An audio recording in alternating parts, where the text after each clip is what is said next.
e global. Depois de deixar o governo, foi professor catedrático convidado do Instituto Superior Técnico, mas do mesmo passo deu aulas de matemática aos jovens do 12º ano da Quinta do Mocho, um dos bairros emblemáticos da degradação habitacional da periferia de Lisboa, que tinha sido recentemente reabilitado. Sabia que esse apoio pessoal era necessário, mas sabia também que essa não era a única função onde as suas qualidades poderiam ser úteis aos mais desfavorecidos da humanidade.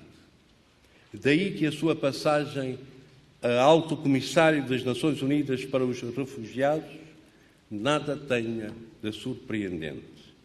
Antes aparece como um daqueles casos em que o perfil do cargo e o do titular trazem à mente a célebre máxima inglesa: "The right man in the right place". Se mais não houvesse a confirmar o facto, aí está a sua recente recondução para um segundo mandato. Como Alto Comissário, chefia, como já foi aqui salientado, uma das agências humanitárias mais importantes do mundo. Os seus 6.800 técnicos e funcionários, espalhados por mais de uma centena ou 120 países, facultando proteção e assistência a milhões de refugiados retornados, deslocados internos e apátridas, mais de 85% dos quais, mais de 85% do seu pessoal trabalham no campo, por vezes em ambientes difíceis e perigosos. Um trabalho gigantesco e notável para quem aí está para servir. Num texto publicado em agosto de 2009, o Alto Comissário fazia uma síntese dos acontecimentos que vitimaram alguns dos seus funcionários. E, sem cair em explicações simplistas, comentava, cito: "Globalmente, recorda-nos do dilema maior das agências humanitárias espalhadas pelo mundo. Como resolvemos as necessidades de vida ou morte da gente mais vulnerável do mundo, ao mesmo tempo que garantimos a segurança dos que prestam esse auxílio?" Fim de citação.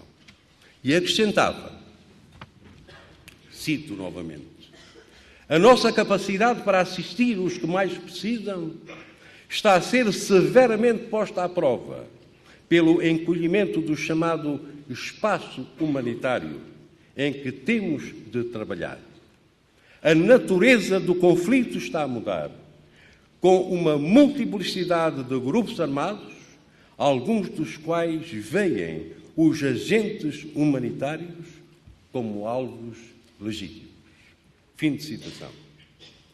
Num encontro com imigrantes portugueses na Suíça, António Guterres apresenta as suas responsabilidades e aponta 4 questões que se colocam à organização.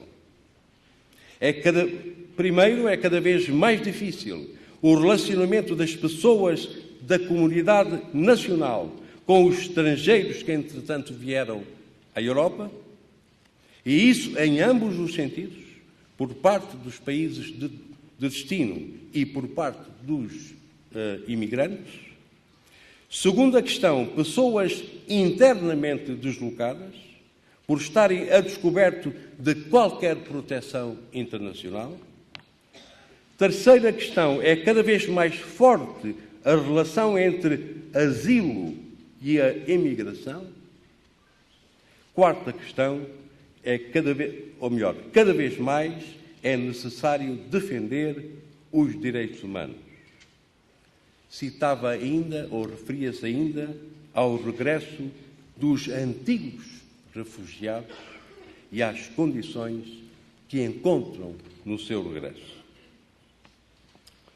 No relatório global 2008, o Alto Comissário diria que mudanças climáticas, a pobreza extrema e o conflito estão a tornar-se cada vez mais interligadas, aumentando a deslocação forçada.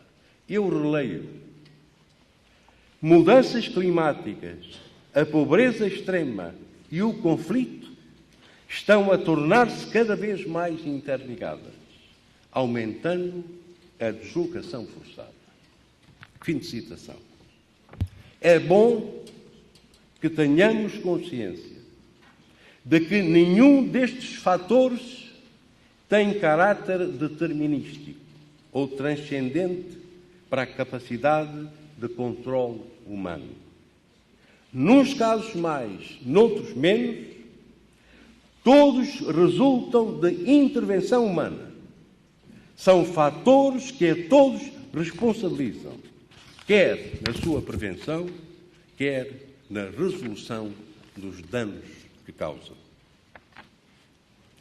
No mundo marcado por uma globalização desregulada, estes fatores e problemas requerem, além do mais, a construção de dois conceitos ainda incipientes, apesar de urgentes: o conceito do bem comum global e o de justiça global, conceitos sem os quais não seremos capazes de dizer o que é ou não é uma ordem económica e social mundial justa.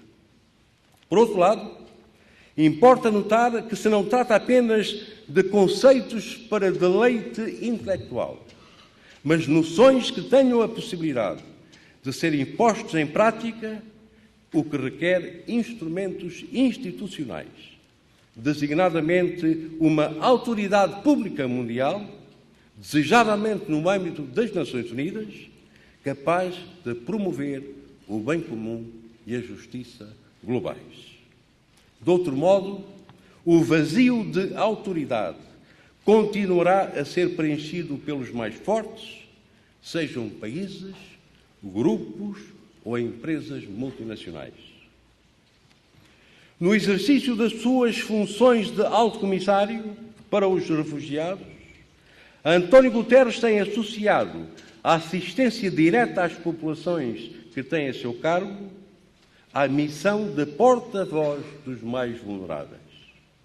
Discursando perante a terceira Comissão da Assembleia Geral das Nações Unidas, em Nova Iorque, dizia, cito, tem-se gasto bilhões ou trilhões nos países desenvolvidos, procurando suster as piores consequências da crise financeira e económica. E o impacto da crise no mundo em desenvolvimento tem recebido comparativamente pouca atenção, apesar de ser aqui que o seu impacto será mais severo, possivelmente com milhões de empregos perdidos, remessas reduzidas e menor investimento, levando a mais pobreza e a mais pobreza extrema. A mesma chamada de atenção seria ecoada por Guterres em Washington, na Conferência da Faculdade de Direito de Georgetown, em março do corrente ano. Senhoras e senhores, é raro percorrer o currículo de uma pessoa e encontrar uma coerência tão consistente de princípios e valores através de etapas diversificadas e diversas, amplamente ou aparentemente até distintas. Um percurso em que o compromisso do coração está fortemente ligado ao conhecimento e à verdade, para que o compromisso se traduza em ação eficaz, conhecedora das causas profundas dos problemas e assente nas melhores soluções. Magnífico reitor, como vimos, estamos perante uma personalidade exemplar, que muito tem servido e prestigiado o país, quer enquanto empenhado na vida política nacional, quer no exercício do cargo de Alto Comissário das Nações Unidas para os Refugiados, no qual acaba de ser reconduzido para um segundo mandato. Para ele, magnífico reitor, para ele, António Manuel de Oliveira Guterres, tenho a honra e o gosto de solicitar o grau de doutor honoris causa pela Universidade da Beira Interior. Muito obrigado.